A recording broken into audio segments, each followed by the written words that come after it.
রাজার ঘরে ছোট রানী এলো পদ্মাবতী, রানী পদ্মাবতী।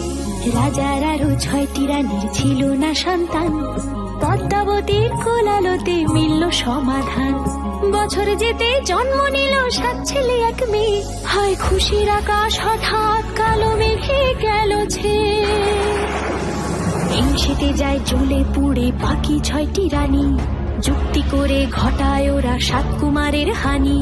সুযোগ মতো 7 ছেলেকে মাটিতে দেয় পুঁতে, বাঁচে একা পারুল, ওরা পায় না তাকে ছুতে। ধাইমা বাজায় সেই মেয়েকে বড় করে তোলে, 7 ভাইকে পায় যে পারুল 7টে চাপা ফুলে। এত কিছুর পরেও রাজার বিপদ যে কাটে না, সূর্য নগরে সুখের সূর্য আর ওঠে না। হিংসা বিবাদ বিচ্ছেদ আর প্রেমের কাহিনীতে পারুল বোন কি পারবে 7 ভাই চম্পাকে জাগাতে?